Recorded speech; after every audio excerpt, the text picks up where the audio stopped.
I'm so honored just to be in this room with you all.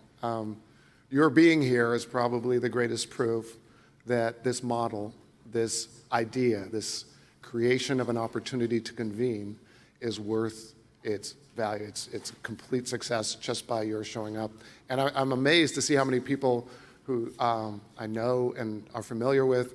I think after this, I'm just going to walk around to every table and give everybody a hug, because I either know you or I love you just because you're here. So I really appreciate that. There's probably a few people who I either owe money to or at least an email response to, and I'm sorry about that also.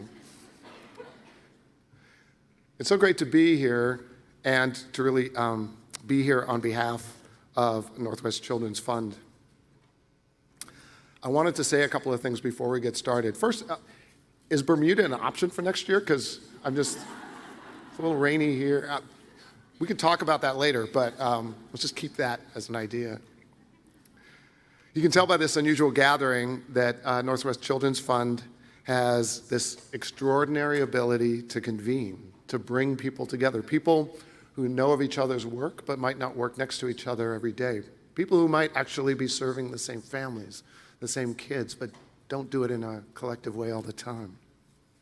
This chance to kind of learn and connect, and I've already heard from a few of you the extreme value of being able to come together and network, to know each other, to see faces next to different works and agencies and job descriptions. That's an incredible value and an incredibly important part of being here. The other thing that really strikes me about Northwest Children's Fund is just the jewel that it is in this community. It's a community asset that supports, I was going to say most vulnerable children, and we need some new words. Resilient. Give me another one. We need some new words in this conversation. I hate at risk. We're all at risk, or we're not at risk. I hate vulnerable or fragile. Can we never use the word fragile again in this kind of work? Please clap if you believe in that.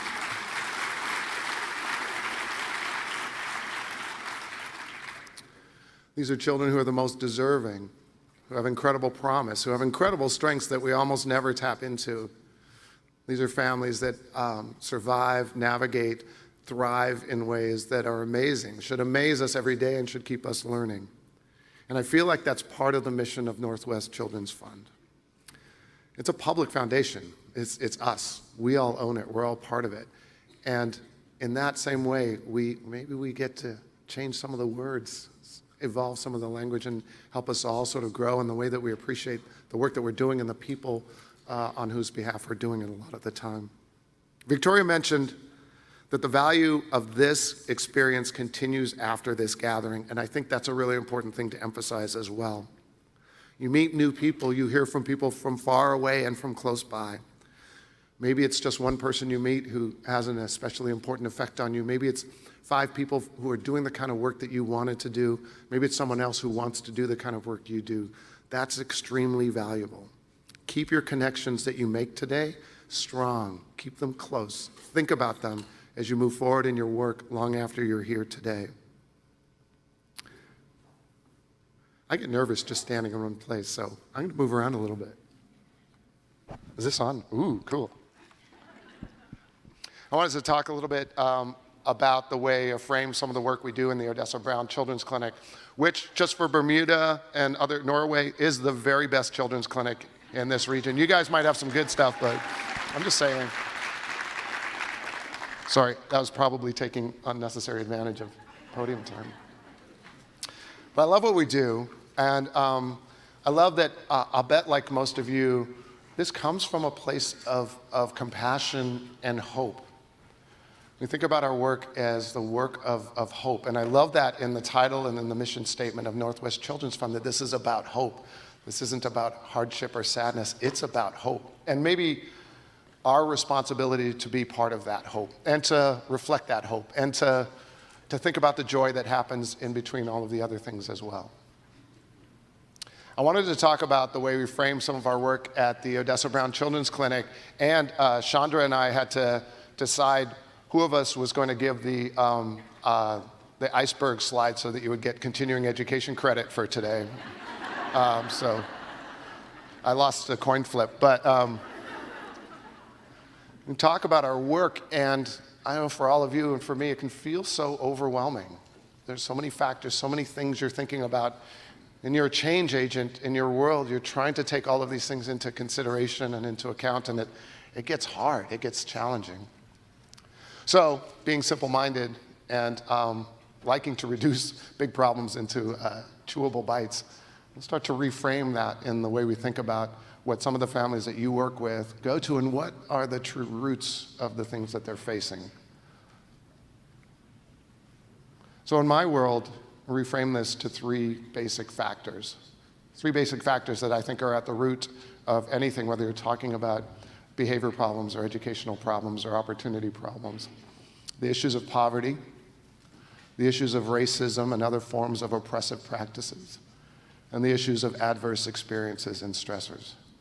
And the reason I want you to look at this is partly that we're going to spend our time talking about adverse experiences, which is a really important piece of this pie, and is something that if we have a shared understanding, a shared grounding around that Chandra is going to provide for you, then I think our work together, our ability to connect, our ability to collaborate is more powerful. And I think it also makes space for having the conversations about issues of poverty and issues of racism. I also want to make the point that doing important and great work in addressing issues of adverse childhood experiences or stresses is not always a substitute for addressing issues like racism.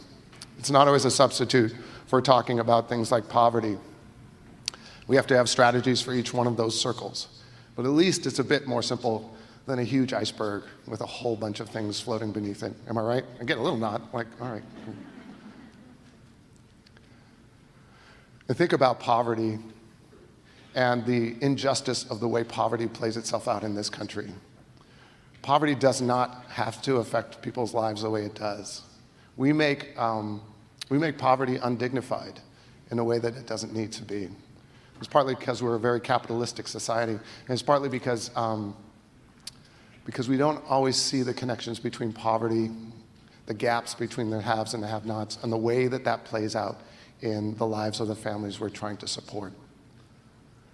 I think about oppression and racism, and I think about the way it's almost like an airborne toxin, that it suffuses our worlds, that we breathe it in, that we internalize it, that I internalize it, that my behaviors, my biases, my attitudes are so informed by this racism that I breathe in, that I see around me every day. I think about how that affects every part of our lives and how important it is to understand. I invite us to come back here in another year and maybe talk about that topic as well.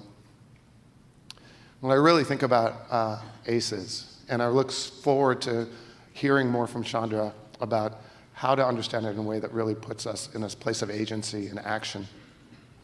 That measurable effect of adverse childhood experiences that can make the number of tendrils, the number of connections between brain cells different based on the ACEs score that you have. The way that it can affect everything from a biomedical to a behavioral and an environmental and stress-related way. ACEs are so powerful. ACEs are things that you can put on your genes and they can go for a ride and they can travel through generations. It makes me really think as a pediatrician that I can't just look at that little child in front of me and I can't just look at this moment for that little child in front of me, can I? I have to think about that child's whole lifespan. I have to think about the lifespan that happened before that child. I really have to think about grandma and mom and the environment around that child. ACEs are amazing. They can hitch a ride on your genes. The other great thing about that is that then ACEs are extricable from you as well. They are not necessarily the only predestined and predetermined outcome that you can have. But I think a lot about that grandma. I really want to see her thrive. And I also want to make sure that when that child is a grandma, she's had nothing but wonderful experiences in her life and that her strength is carried down through those genes too. That's the way we think about it at the Odessa Brown Children's Clinic. And it makes us time travelers. It makes us think much more broadly than the kids we see every day, and it is an incredible privilege to be a part of. I'm talking to you as if you don't do this yourselves every day, and I know you do, and I so appreciate that. I think about this topic of resilience, and I want you to really listen to Chandra when she talks about resilience, because she brings up a point that is so important.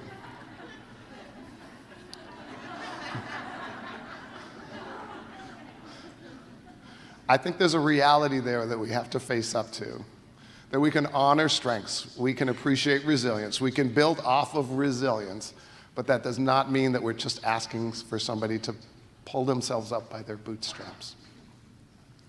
This work feels hard. It feels big. It feels imposing.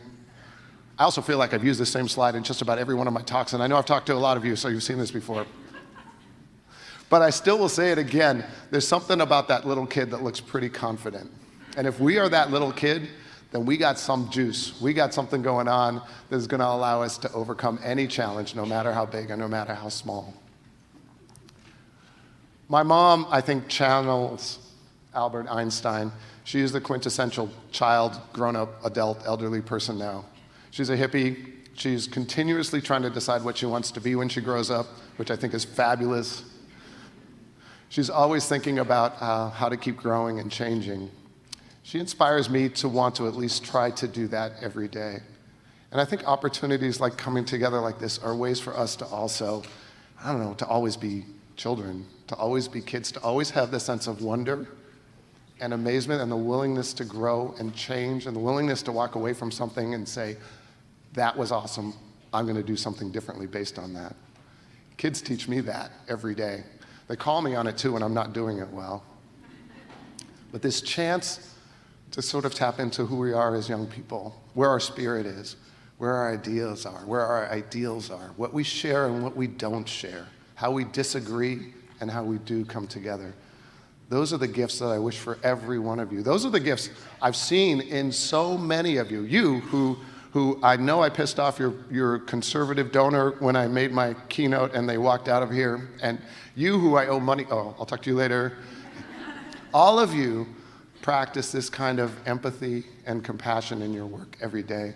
And I want that to stay alive in you as you sit in this room and connect and network and listen and listen and listen and learn and grow and teach.